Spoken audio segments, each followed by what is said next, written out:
welcome to the 1989 Ultimate Street Bike event. Some of our classes have been changed for this season, so let's just run through and let you know the type of machines you will be seeing. The various categories encompass blown, for bikes with superchargers or turbochargers, and you can include in this category bikes which are nitrous oxide injected as well. Then there is the nitrous oxide class itself. Yes, these are the machines that add that little bit of punch and power utilising the laughing gas, the bottle strapped to the side of the machine, giving that little tweak of horsepower that we all dearly love. Next category is two-stroke twins, and this is exactly what it means. If your bike is either a two-stroke twin or a single, it runs in this class.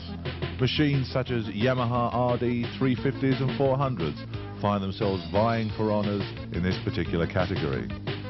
And we move on up the ladder from two-stroke twins to the two-stroke open class. Here we go for motorcycles with more than 2 cylinders but still running on two-stroke fuel.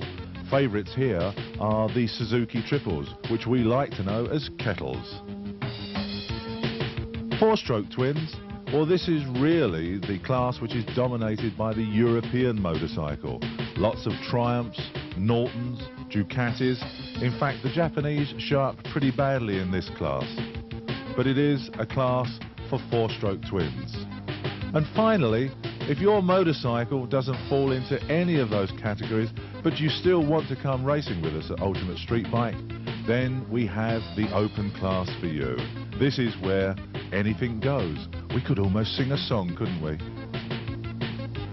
In 1989, the Ultimate Street Bike event reached out and touched far more venues than it had done previously, ranging from York in the north down south as far as Pembrey in South Wales.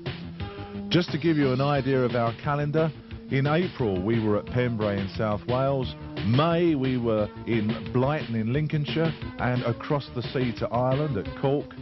Ramsey, the Isle of Man, was the 8th of June, Longmarston Raceway in the middle of June, now of course called Avon Park, and Santipod in the 15th and 16th of June. But our first event was in York, the famous historic city in the north of England, with its cathedral and its unique shopping centre, played host to the first round of Ultimate Street Bike at the famous New York Raceway, home of the Pennine Drag Racing Club. At this venue we utilised the 8th mile strip. Here we can see the famous yellow RD of Harry Barlow running alongside Steve Sykes on his Suzuki Katana. Steve ran a best of 7.10 at 107 miles per hour in the open category. Chris Richards, an open class runner, getting ready to put in his run, or one of his runs, on the strip here at York. Put in 5 runs over the weekend and going right out of shape there, Chris, managing to hold the bike upright. Put in a best of 6.65 at 116 miles per hour. Well, new rules in 1989 meant that all bikes had to clear a 3-inch high sleeping policeman. And so these strange looking devices were spotted at each one of our race meetings. Also at each race meeting we had eliminations for the various classes, and we'll be seeing those eliminations a little bit later on in our film. Well, this bike must be titled the Ultimate Street Bike Hack, because at York I think everybody had a ride of this. I know I didn't, but I think most other people did. This is Gazza Wilkinson on this Steve Burns tune GS 1000 Turbo. He put in a low 7-second pass on his run on this machine, and then unbelievably the big man himself, Tony Huck, also had a go at this machine. Yes, Moby Huck as he's known, managed to put down a 7.76 at 86 miles per hour. Some power to weight ratio, huh? Getting ready to put in one of his 5 runs at the weekend with the burnout is Ian Toms on bike number 170, and just watch the number of wheelies that Ian manages to pull in a few seconds. 1, 2, 3, 4 wheelies. Well, a man getting ready to put in a demonstration pass on his pro stock machine was part of the newly formed JCB drag racing team, Cole Rule. We also had one or two surprise entries at this particular meeting. We had no idea who this man wheeling all the way up the strip was. We ended up calling him Mr. X on his CBX. Nice to see the Ducati in the hands of Jim Clayton, running consistent 8 seconds all day long. 4-stroke twin category, of course. Bruce Goodwin, seen here on his open class GSX-R 1100, went on to become a film star later in the year and now sports Corona colours on his machine. Put in a best of 7.33 on that run.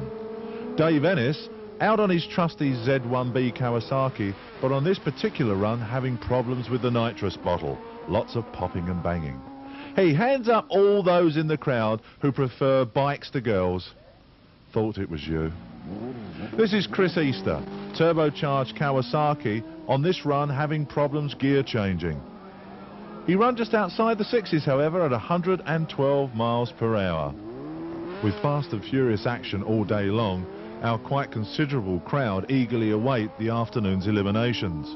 And we start off with the open semi-finals.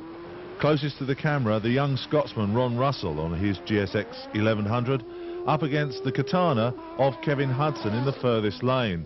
And it's Kevin Hudson who gets to the top end first and earns himself a place in the final. But who is going to be his opponent? Closest to the camera, chirping the bike up to the start line, is Gary Kenley, a favourite at Ultimate Street Bike who's already shut down top rider Tony Arnold. His opponent in the semi-final is Tez Fletcher. So here we go, moving up into the start line area, into those light beams that control the sequence on the Christmas tree to get the green to go. Both riders preparing themselves, getting comfortable in the saddles, and it's away first for Gary Kenley, and that's how it's going to finish up, with Kenley going across the line in front of Tez Fletcher and earning himself a place in the final. And once again in the same lane, Gary Kenley takes the win at 6.78, his fastest terminal speed of the meeting at 117 miles per hour. The eliminations go on. A full start there, allowing the two-stroke twin battle to go favourite Harry Barlow's way at 7.31. In the four-stroke twin class, Jim Clayton shut down Oggi on his Ducati. Final, the two-stroke open, the veteran battle of the GT 750 brigade. John Coons sneaks the win from Wild Bill Calcutt, 7.31 to 7.59. V&M Racing, Britain's most successful performance shop. In 1989, Jack Valentine raced to record speeds and times over 1/4 and 1/8 mile to become European, ACU and British Drag Racing Association champion. V&M Racing also have many successful customers like Ultimate Street Bike stars Burns, Kenley, Hudson and Russell. The Heron Durex road race team, managed by Mick Grant, relied on V&M engine preparation. For the best in looks and performance, why not fit an Eagle or Cobra exhaust, developed on the dyno, proved on the track. As well as extensive stocks of exhaust, V&M have large stocks of all leading performance products and can advise you on the best package for your requirements. Full Superflow dyno and flow bench facilities are available. Go fast, call us now on 0706 840066. Doobie doobie. Anybody fancy being Gene Kelly? That's how it was at Pembrey. The best things you needed were wellies, umbrellas and a painted smile on your face to try and keep happy and to keep warm. For the first time ever, Ultimate Street Bike had moved into South Wales and had visited this ex-RAF station right on the coast. Unfortunately, nobody had informed the Weather Bureau that Ultimate Street Bike needed good, clean sunshine and nice, dry tracks. This was the scene in the pits most of the way through the day, unfortunately. The team had spent all of the evening setting up prior to the race event, only to be confronted with this sight on the following morning. Well, boredom had set in with some people, and some other people were determined to show what they felt about the weather in Wales. Let's just peep into the back of this van. Exactly, my thoughts entirely, and my thoughts that were shared by a great number of people were here on this rain-sodden day. It really was a day for umbrellas, but the boys will play. Sir John Mills, the man on the right, Chris Easter with glowing pipes, almost transparent with the heat there, on the left.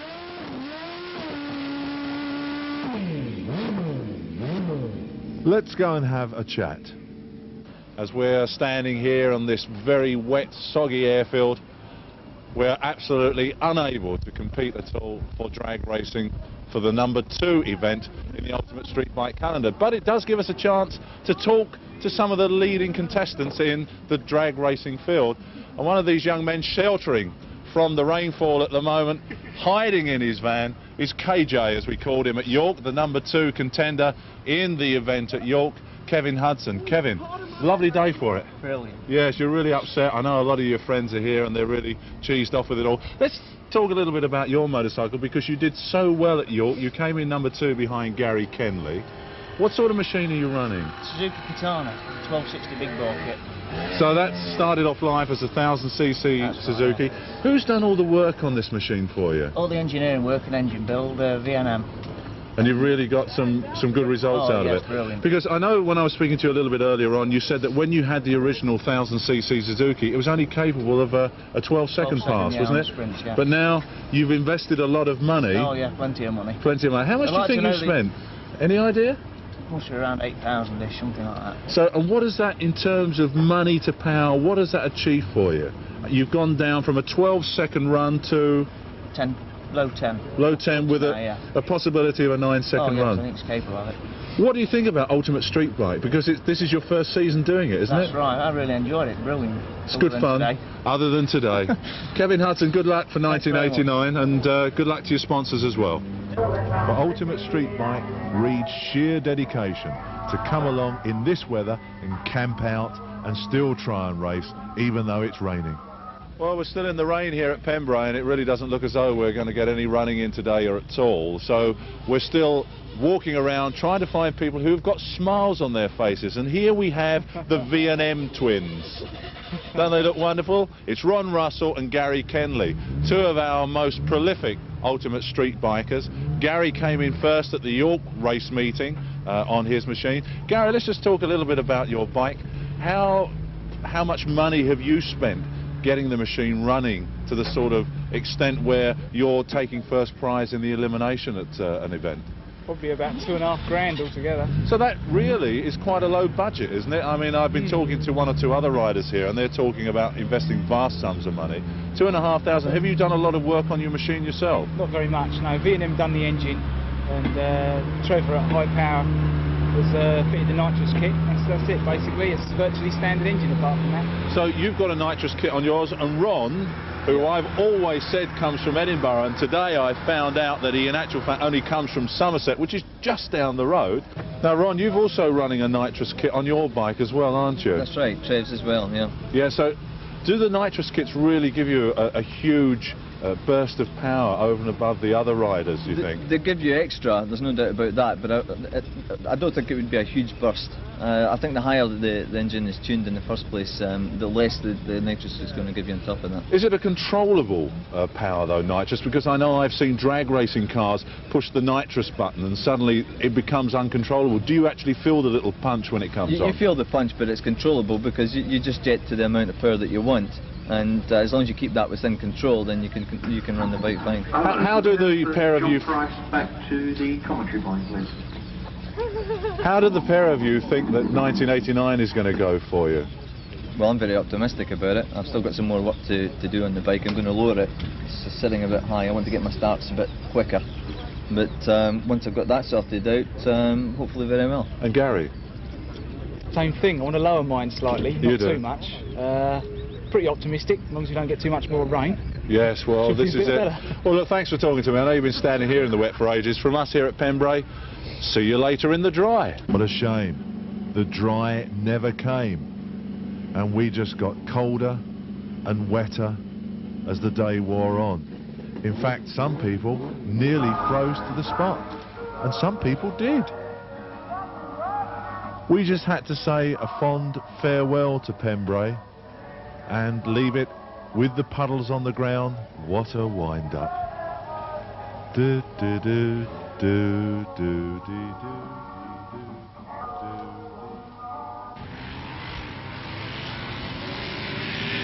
Every weekend throughout the country, hundreds of ACU-approved events are taking place. Competition enjoyed by novices and professionals of all ages. Clubs are running events over the dirt, round the circuits or up the strip. You too can participate by joining an ACU-affiliated club. For further information, contact the Auto Cycle Union on Rugby 540-519. The next round of Ultimate Street Bike takes us to Blyton in Lincolnshire, to a disused RAF aerodrome which has some surprising qualities. The strip here really lends itself to some of our riders giving their best ever ETs and terminal speeds. Home of the NSA, the National Sprint Association, Blyton is used quite regularly and is used to drag racing bikes. Guy Chamberlain, the first man up here, number 455, on his turbo Suzuki, put in 4 runs on this particular Sunday, this being the best at 10.71. Chris Richards on his open class GSX 1100, dispensing with John Boy Messenger in the left-hand lane here. Chris Richards put in 7 runs on the Sunday with a best of 10.17, but poor old John Boy just didn't find the form that makes him one of the Ultimate Street Bike champions, and was one of the 2 top men who was unable to get into that magic 9-second bracket. The other guy having bad luck on this Black Sunday, or should we say yellow and black Sunday, is Ultimate Street Bike stalwart and ongoing champion Brian Emery on his GSX 1100E. Brian's known to run right down into the low 9-second bracket, but not at Blyton. With lots of other riders putting in their best ever performances, Brian only managed a 10.07. So very, very unusual for him. Quite obviously there were some problems with the machine that weekend. Brian was trying to get the bike to run properly for the next event. Terry Elliott here, Suzuki GSX 1100R, put in a massive 8 runs on this Sunday. This was his best at 10.74, running on a single lane as the left-hand lane was out due to timing problems. Number 793 is Ken Cooper on his GSX 1100. Again, he put in 8 runs on Sunday, his best being 10.38. It's an awful lot of people getting an awful lot of runs for their money here at Blyton. The Kawasaki man, Len Clark, number 226, on his Z1000J, put in a best of 10.42.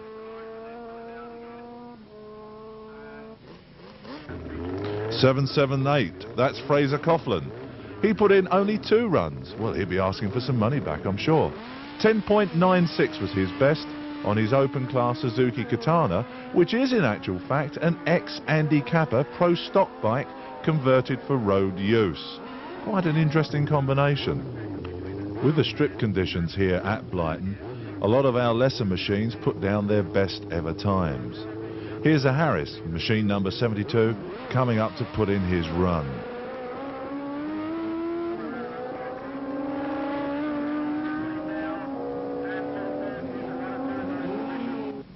Next man up, Richard Prosser on this really nicely painted machine, bike number 77.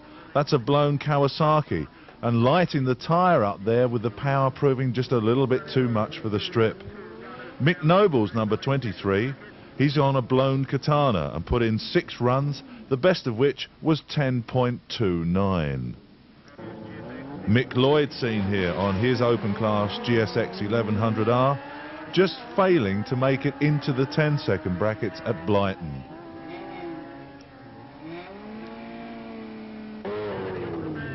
Kevin Hudson, number 782, a man we spoke to in the rain at Pembrey, put in 8 runs here at Blyton with a best of 10.11, just outside the 9-second bracket for Kevin. As the qualifying for the afternoon's eliminations went on, next to come out to the start line was Chris Webster on his turbocharged GSX 1100 EFE. Chris has had this machine built especially for good terminal speeds, and unfortunately at Blyton our electronic equipment was not presenting us with those details. However, on this qualifying run, Chris put his machine straight down into the 9s and thereby straight to the top of the qualifying pile. Later on in the event, Chris was to run an amazing 9.64. But just before the end of qualifying, out came this man, number 11, Gary Kenley, and he pulled a blistering 9.81 to just snatch the number 1 qualifying position.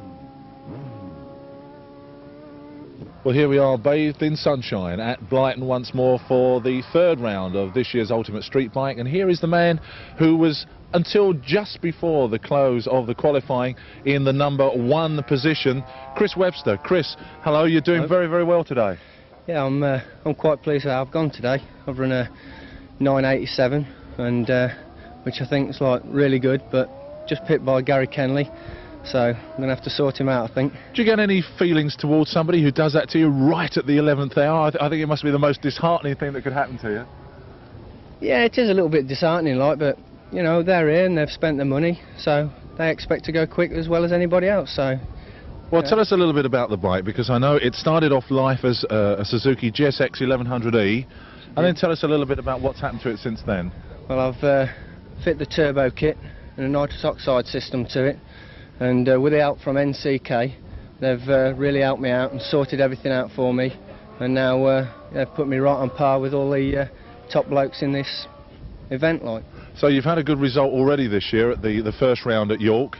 Yeah, I run a 694 at York and won the turbo class, which really pleased me because I was first time out this year. So hopefully the rest of the year will go as good. So do you think today you're in with a good chance with the elimination? Well, I'll give it my best shot. That's the best I can do, I think. All right, Chris Webster, good luck for this afternoon. Thanks a lot. With so much interest in the drag racing, some mums and dads let their children run riot. We move on into the eliminations, and lots of our big names got knocked out in the quarterfinals. Here we see Kevin Hudson shutting down John Boy Messenger, 10:31 to 10:38. Quite a convincing win. In the semis, Chris Richards, the man furthest from the camera, takes on Tony Kershaw.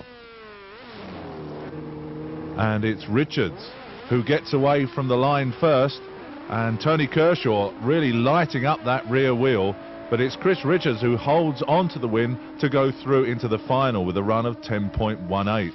Tony Kershaw losing out with a 10.98.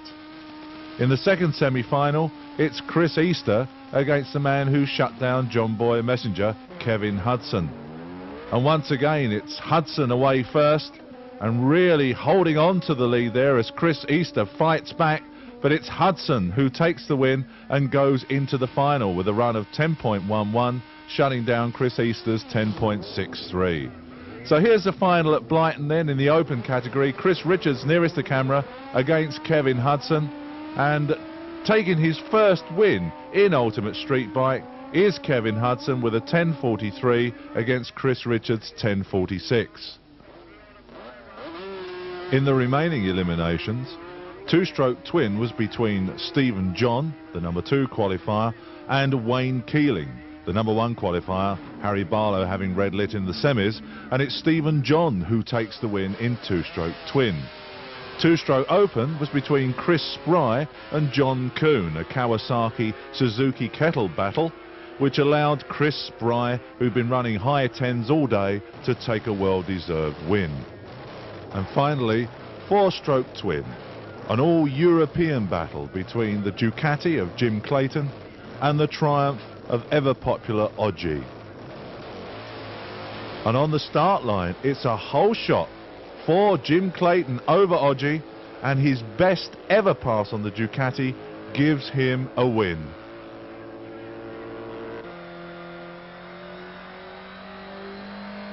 Toaster Tuning Shop, the largest stockist of performance parts in the UK. World famous for their Formula 1 racing engines, Cosworth have chosen Toaster Tuning as their European distributor for Cosworth's prestigious motorcycle components. Together with vast stocks of American and Japanese tuning goodies, Toaster Tuning are able to offer you the best in valve train components, including Manley valves, megacycle and commotion camshafts, also Dyna ignition systems, coils and rev limiters, Wiseco street turbo drag race and road race pistons, Yoshimura, Super Trap and Vance & Hines race exhausts. Mikuni smoothbore and RS flat-side carburetors, plus practically any other motorcycle performance product you could wish for. Toaster Tuning staff can advise you and build these components into your engine, and on their Superflow dyno for the best performance at the most competitive rates. Tuning is an expensive game. Consult the experts now on 0933 77465. With Ultimate Street Bike trying to reach as many people as it possibly can, we move across the sea to Ireland. In fact, across the Fishguard to Rosslare ferry, and then a long drive to Cork, where we encompass the next round of Ultimate Street Bike. Always made welcome by the Irish, our third visit to this green and pleasant pasture brings us to this unmade up part of a motorway, which we've turned into our drag strip for the weekend. There are a few bumps on the track, but everybody is out there doing their best. Furthest away from the camera, Andy Tiskovich. George Byrne closest to the camera on his GSXR 1100. And it's Tiskovich who's taking part in two different classes, running with and without NITROUS. This is Colin Buckley furthest from the camera on his GPZ 900R Kawasaki. He put in 8 runs, the best of which was 11.24. Der Kremen, the man closest to the camera, on his 100RX Kawasaki, put in a best run of 11.45 at 115 miles per hour. Well, a lady who was having some problems with her machine was Dee Roberts, and Martin Peck, Team Dymo's pro stock rider, tried to sort his teammate's machine out, but the Suzuki was having some problems with the nitrous oxide system. Furthest away from the camera, another one of the English contingent on his RD 350 Yamaha, Wayne Keeling, entertaining the Irish audience that have come along to see us. Dave Latham on his ZX10 Kawasaki. Well, you can buy these machines straight from the shop to run 11.5 seconds. Dave put down a 10.99 on this run at 120 miles per hour. Well, one of our demonstration vehicles that was there is the Maitland Racing Ultimate Street Bike sponsored Suzuki Pro Stocker of Steve Watson. And here's Steve putting in a run, this machine running a 1260cc Suzuki power plant, and just watch Steve fighting to control this machine on this bumpy Irish strip. The demonstrations continue, and here as a special treat for the Irish fans who've turned up to see the drag racing here, 2 of the top bikes in their classes in the UK. Closest to the camera, the turbocharged Honda CBX funny bike of Barry Eastman, and furthest away, the nitro-burning fuel Kawasaki of Steve Woolett. Well, Barry Eastman was here in Ireland with the Ultimate Street Bike Tour last year, and he was riding Phil Bland's NITROUS Suzuki. This year, the man brings his own special brand of drag racing to Ireland, and if you listen very carefully to these 2 machines as they chirp up to the line, you can hear the differences between them. From this pair of demonstration runs comes a new track record here in Ireland from the fuel man Steve Woolett on his Kawasaki, 8.99 at 154 miles per hour. Steve Burns gives Tony Huck a little race here. Steve Burns on his GS1000 Turbo and Tony Huck on Steve Watson's Suzuki Pro Stocker. We're not allowed to say who got to the top end second. This is Bill Treaclebelly Hunter giving Kevin Hudson some words of advice and encouragement, which must really have paid off. For after this cracking burnout here from Kevin Hudson, really hard and furious, he came out onto the line in Ireland and put down a 9-second run. 9.80 at 135 miles per hour. What a great year this young man is having on his open class Katana. Well, we saw Martin Peck on Dee Roberts' machine a little while ago, and here's Dee having a crack for herself. 10.84 at 125 miles per hour are the figures on her GS 1100E. Well, Ireland wouldn't be Ireland without a wheelie man, and here from the Munster Club, a man on his Honda VFR gives us one of those wheelies we know and love from the Emerald Isle. Ultimate Street Bike is about bikes big and bikes small. And here must be one of the smallest bikes we've seen entered for USB. 6-speed gearbox on what sounded like a very, very angry wasp. With motorcycle insurance being so expensive in Ireland, the only way to own a big bike is to go road racing on it. And here are two road racers on their GSXRs, Pat Lynch and Jack Sheehy. Jack ran a 10.66 at 128 miles per hour. Not bad for a 750. Well, here's a ZXR 750, new to the Kawasaki range, but still finding its feet on the drag strip.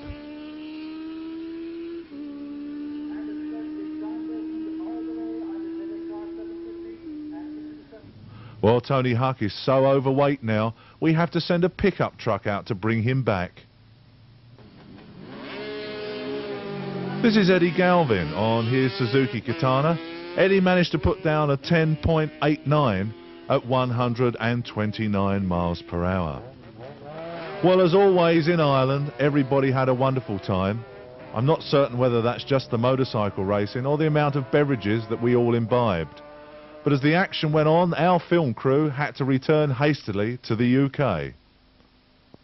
Literally, our next port of call with the Ultimate Street Bike event is the Isle of Man. Staying away from the mainland of Great Britain, we're back for the third year in the middle of TT Week. Following the traditional Tuesday Ramsey Sprint, which always attracts a mixture of old, this blown single for instance, racy, and how many racing, sprinting sidecar outfits do you see these days, and new, this is Pip Hyam's funny bike, drag machines, we moved to Thursday, and still at the same place, this is the Morag Prom. Tony Arnold, with a broken leg sticking out in front of his bike, is one of our first runners, followed up by Greg Leonard on the Superbike sponsored GSXR 1100. He put in a best of 7.22 out of his 3 runs. Mike Granger, who's the proprietor of GT Motorcycles in Plymouth, on his ZX10 Kawasaki, put in 4 runs. Here comes his best, 7.12 at 109 miles per hour. Don't forget, we are, of course, at Morag Prom, running over the 8th mile only. This is Tony Kershaw, number 617, on his Suzuki Katana. 6.66 at 118 miles per hour for him, and 7.28 at 105 for Stiffer Goddard on his Spondon Kawasaki. There's lots of action for the large crowd to see right the way through the day. And not just from street bikes. Just watch this incredible burnout from one of our top pro stock bike riders. Where's all the crowd gone? Where's Len Paget gone? Oh, there he is. Len Paget, of course, the young lorry mechanic from down south of England with his wheeling pro stock Suzuki. Len's made his way up through the ranks, having started off his drag racing life on a Honda CBX and now becoming extremely competitive in the world of pro stock bike racing. Here we can get a good view of the rear end of the pro stock state-of-the-art machine, showing that large rear wheel and the solid suspension and wheelie bars. The burnout having been completed, with the tyre nice and warm at the back, Len prepares to put in a run. There's the man with his block of wood lining Len up on the start line. Len gets himself nice and comfortable, puts the machine into gear, opens up the throttle and really goes for it, setting a new Isle of Man strip record. A heavy burnout from the Morawaki Kawasaki leads to a really strong run from this 1000cc machine. Bike number 175, that's Jared Frost. He put in 4 runs on his GSXR 1100, the best of which was 6.90. Well, here's a sight we don't often see. Tracy from the Ultimate Street Bike shop out on her motorcycle. That's an FZ 750 Yamaha, and Tracy's quite capable of riding this along with the best of the blokes as well. The only trouble is it's just that riding gear that worries me a little bit. Look at those psychedelic trousers. Never mind, this is our Tracy. Good, isn't she? Well, the day progresses, and here's a Kawasaki ZXR 750 running very well indeed along the Ramsey Sprint strip. With this unusual waggling type of burnout completed, Craig Ashton comes up to the start line. Craig was once an ultimate street bike rider, in actual fact having won the Open class in 1987. Here we see him riding his brother's GSX 1100R and putting down some really respectable times in the 6s. His brother was entering the same machine in the senior TT and in actual fact finished in the top 20. Here's the oldest ultimate street bike machine on the island. This Harley Davidson has hand gear change. And to coin the phrase, it looks a real handful as well.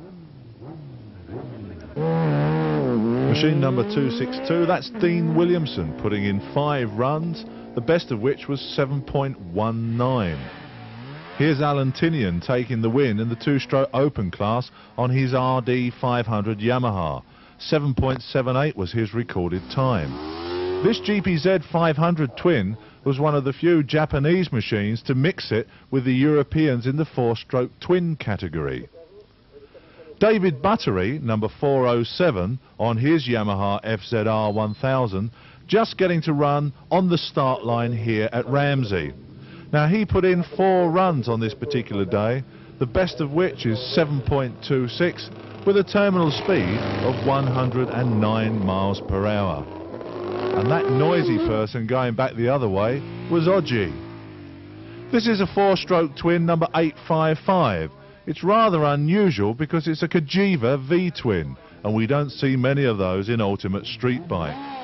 Here's an 1100E, quite a heavy charger in the Open class. Well, we see 1 or 2 magnificent burnouts on the ultimate street bike film, and this has surely got to be one of the super tough ones that we see this year. Emptyhead, otherwise known to the watching world as Steve Burns, on his Spondon GSX 1100E Turbo. Well, Steve had entered this in the Ramsey Sprint on Tuesday and decided that the wheelbase was too short because he kept popping wheelies everywhere. So he decided to lengthen the wheelbase on the machine, bought a longer chain from Pip Hyam, and then went for more stability and speed. Here he comes with his run on our ultimate street bike day, putting him on top of the pile, 6.62 at 116 miles per hour. And then out came Chris Richards, who ran a blistering 6.59. Roy Barton took 2-stroke twin honours. Oji took the 4-stroke twin honours quite easily with a 7.43, and that left him 21st overall. With the Seaside Promenade just getting ready to reopen to members of the general public, Steve Burns slides through to the front of the queue to have another attempt to see whether he can better Chris Richards' time. Don't forget, he's run a 6.62, he's looking to get down under 6.59, but with this incredible hard wheeling charge, all he manages to do is re-equal his earlier time. For round 5 of Ultimate Street Bike, we move back to mainland Great Britain and to Long Marston, now known as Avon Park Raceway. The weather was great all weekend long, and with 300 Ultimate Street Bike competitors, the action was fast and furious for both days. Here's Martin Holgate, machine number 771. It's a Rickman Suzuki running in the Open class. Martin managed to put in 6 runs over the weekend, and some wheelies as well, with a best of 10.06 at 132 miles per hour. Closest to the camera is a Heron Suzuki pilot. Far side is Sid Norman. Sid's very special to us because he comes all the way from Jersey to race in Ultimate Street Bike on his FZ 1000. This gorgeous Harris Kawasaki ran in the 10s all weekend long.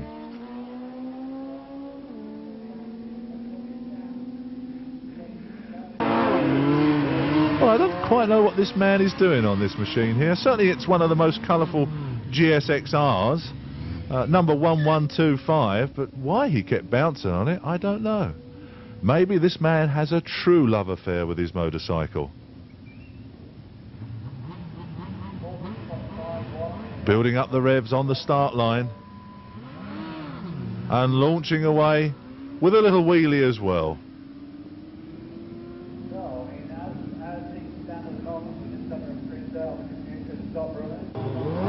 Well, this GSX Turbo here is in the hands of Ken Taylor. And poor Ken has had plenty of troubles in the past with his machine. And it looks as though they're all reoccurring over this weekend. And in fact, Ken had to sideline the machine without putting in a run.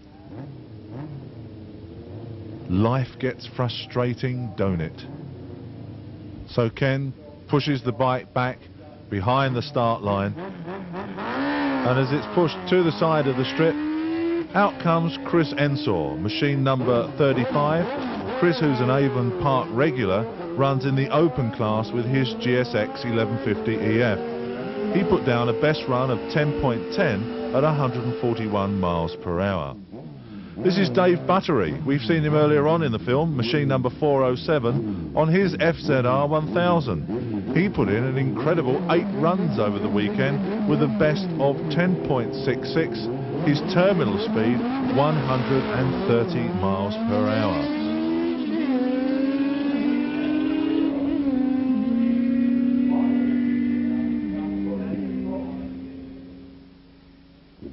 Well, usually we try to get to know all of our riders in Ultimate Street Bike, but we only know this gentleman as Mr. P. Marshall, so we'll be very respectful and say this is Mr. P. Marshall, number 1009, on his Harris Kawasaki.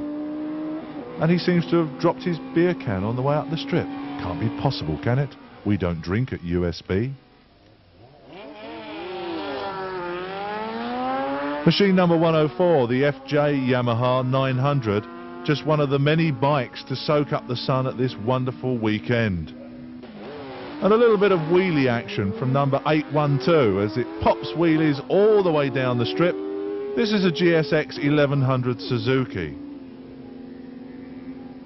Bikes of all shapes, sizes and colours here at Avon Park for the Ultimate Street Bike event. This one's a Kawasaki.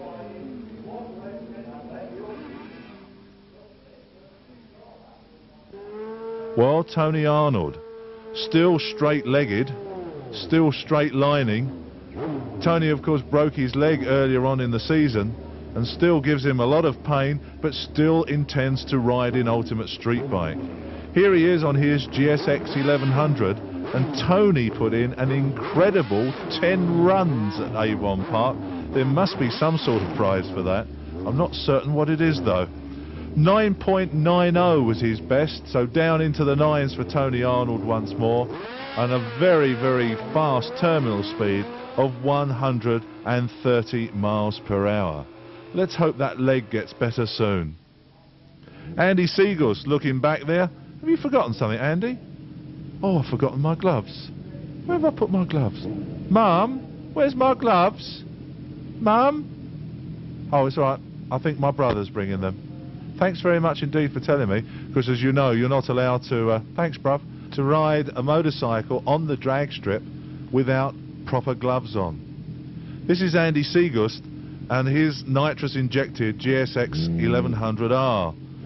He's run low 10s with 140 miles per hour plus terminals.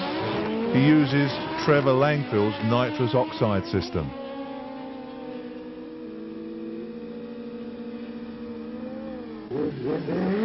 Gary Westerby, number 161, on his blown Suzuki Katana. He put in 10 runs at this weekend with a best at 10.09, 144 miles per hour. Wheeling away from the start line is Calvin Leach on his Katana, who of his 9 runs put in a best of 10.62.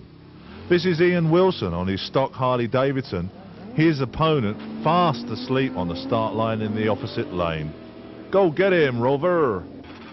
Well, the last run before the elimination sets a 2-stroke twin against the Triton of Bob Cornforth. Look at those jeans on that 2-stroke.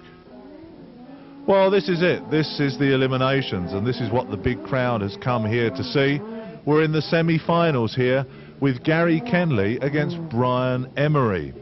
Now, Brian Emery is the #1 qualifier, but Gary Kenley is the man who has told us that he only rides really, really well in eliminations, and he's just getting all his form back together again.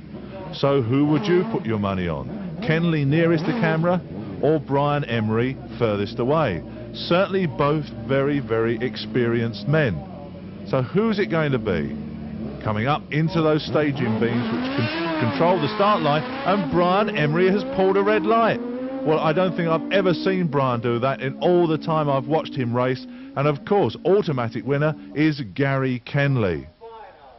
And now the #2 qualifier has one or two extremely warming problems. Look at that. Well, I've heard of a burnout, but that's taken it just a little bit too far.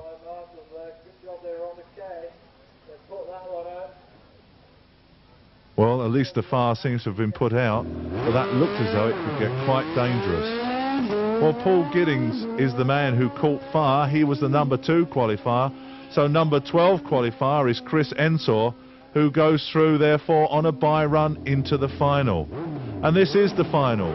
Gary Kenley against Chris Ensor, and it's 9.93 at 146 miles per hour to Gary Kenley to take the convincing win. In two-stroke open, Chris Spry, machine number 494 on his H2 750, is up against Bill Calcutt, number 18, on his Suzuki Kettle. That's Bill Calcutt nearest the camera. Both riders ran 11.05 in the semi-finals, but who's it going to be to the top end? It's Chris Spry, who took the win, but only just. The final of two-stroke twin saw Wayne Keeling against Inspector Barlow on his RD 400. And Harry Barlow taking the win once more in two-stroke twin after downing Roy Barton in the semi-finals. His winning time was 11.64. Here's a spectacular shot of Odgie on the Triumph doing the burnout. And Oggie's another one of these men who has to bounce up and down on that machine to get that rear tyre spinning and nice and warm. Oggie's against Dick Cheetham in the final. Dick Cheetham on his Yamaha XS 650, just one of the few Japanese four-stroke twin motorcycles.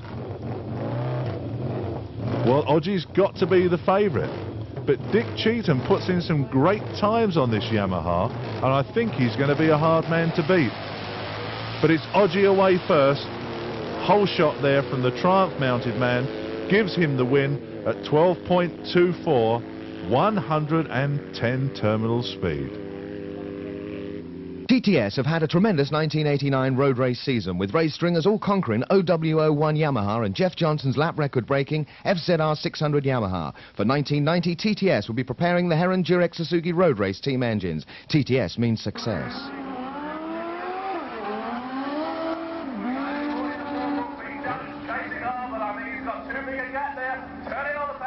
For this round of Ultimate Street Bike, we move into the heart of the Bedfordshire countryside.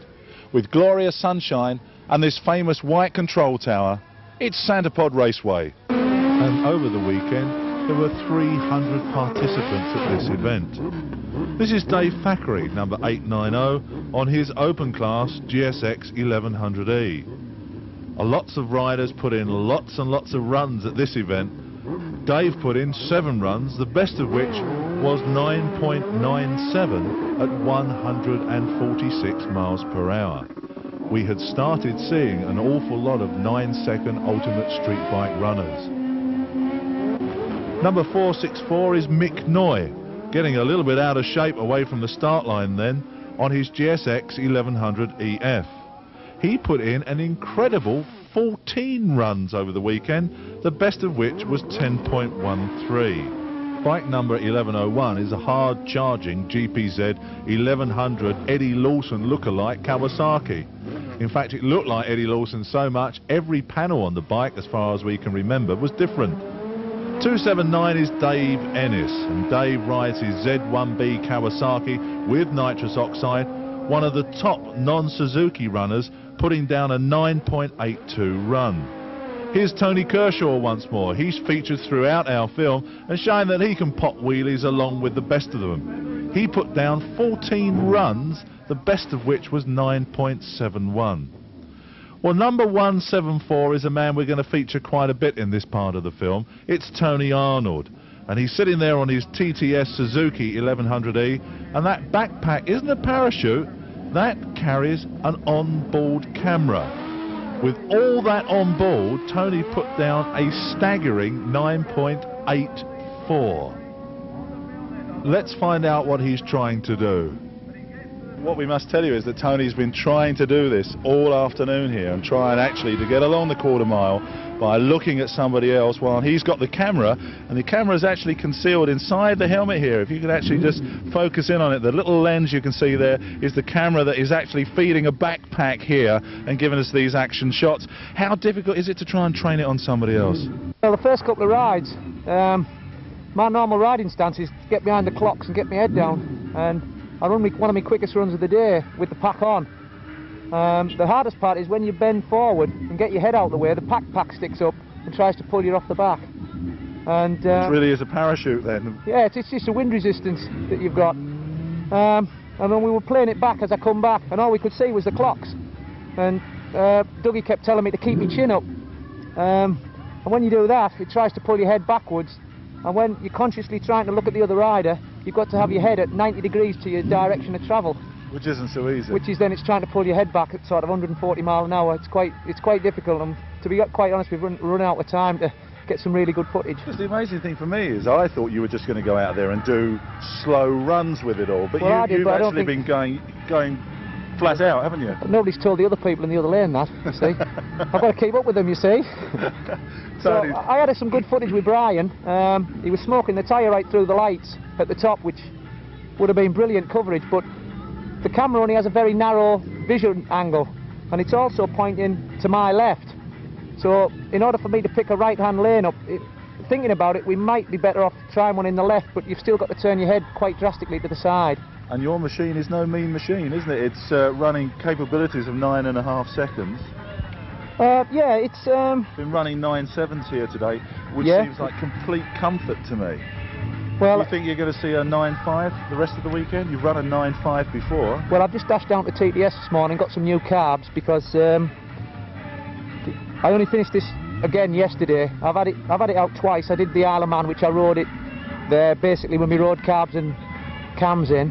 And we're adding little bits every meeting, but the trouble is everybody's so busy and it takes such a lot of work to get one of these ready, and we've had it all painted ready for this. And to be quite honest, we've just finished it sort of early hours this morning, like last night, you know.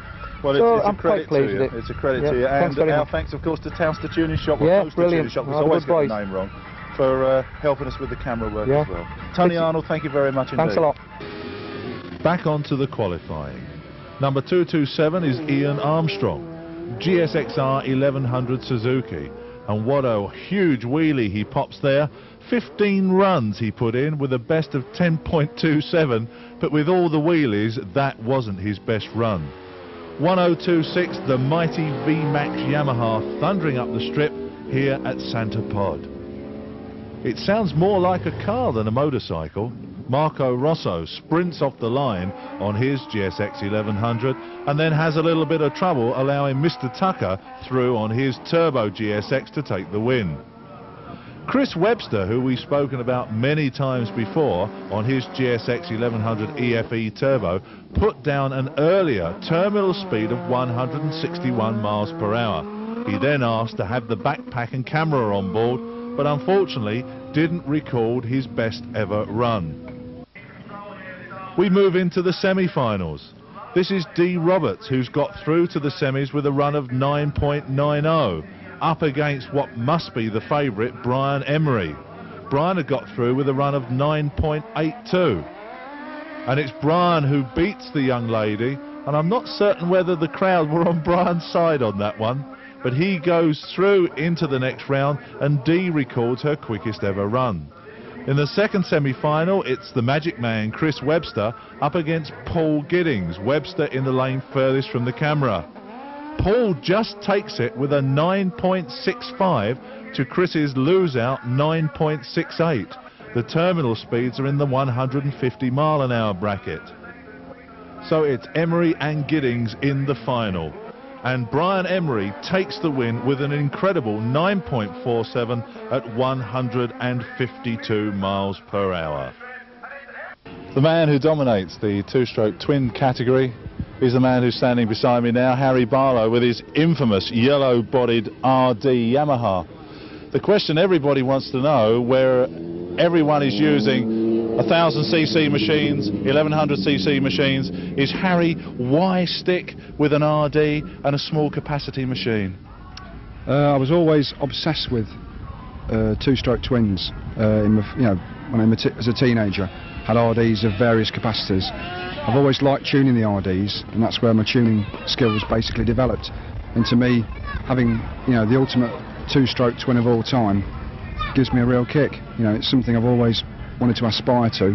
It's something I didn't think I'd see I'd do, but it's something that gives me a lot of pleasure. It's not expensive to race. It's I mean, how much does it cost you to go racing on a machine like this? This is, over the last 3 years, I've probably spent a couple of grand. So I mean, you could really, in the terms of the Ultimate Street Bike, call yourself an econo drag racer, couldn't you? Well, it is, yeah. If you haven't got the money, you can't enter into the bigger classes. Well, here is Harry in the final of two-stroke twin, but having a brain lock on the start line, allowing Jeff Marshall on the Barlow lookalike to take the win. 11.29 as against Harry's losing 11.87. In two-stroke open, it was Chris Spry all the way, taking the win over Bill Calcutt with 11.30 as opposed to 12.22. Both riders had, however, run in the 10s. And here's the final of four-stroke twin, yet again going to the Triumph-mounted Odgie, whoever is going to stop him.